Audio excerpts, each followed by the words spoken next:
Murder, She Wrote, A Killer Christmas by Terrie Farley Moran. I'll come out and say it immediately. This is utter garbage. The book lasts for 7.5 hours, and it takes more than 4 hours for the body to appear. This is ridiculous. More than half of the book is spent on nothing. The book is wall-to-wall filler. Don't expect the remaining 3 and a bit hours to be filled with Jessica solving the murder, though. That very much takes a back seat to a tedious story, that goes nowhere by the way, about the town entering some competition to be crowned the most Christmassy town in Maine, or some such nonsense. There is very little in the way of detecting here. It's all about this stupid competition, people baking cookies, and Jess making cups of tea. I cannot stress how much filler is in this book. Page after page of nothing. I can only presume that Terrie Farley Moran had a word limit she had to reach. In any other book, you would have something like this. I got home, turned on my computer, and made myself a cup of tea in my favorite mug. In this book, however, we get... As I walked past my computer, I tapped the power button and headed to the kitchen to put the kettle on the stove. I pulled an Irish breakfast tea bag from the canister and set it in my current favorite mug. Grady's son, Frank, had given it to me as a present on my last birthday. It had a gorgeous ocean scene on one side and the words Rockaway Beach, New York printed on the other.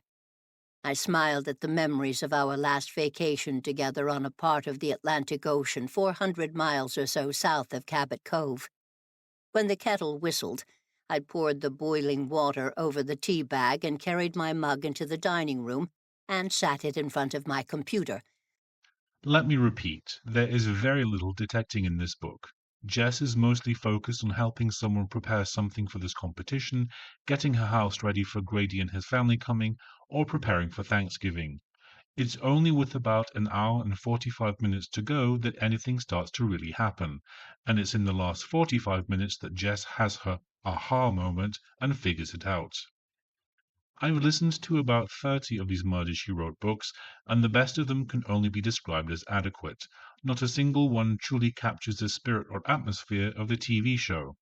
This is by far, the worst of the ones I've listened to.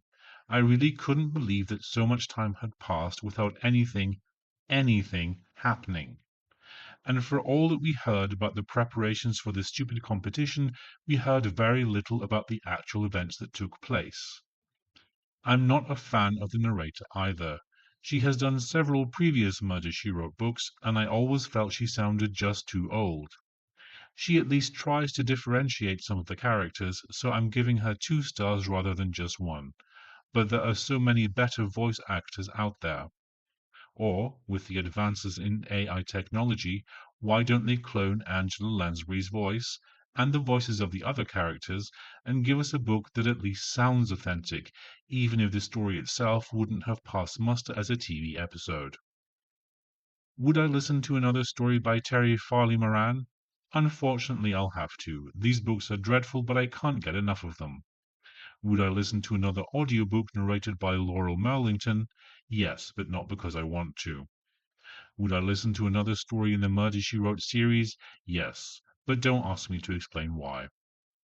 All in all, I'm giving the book 1 out of 5, and the narrator 2 out of 5.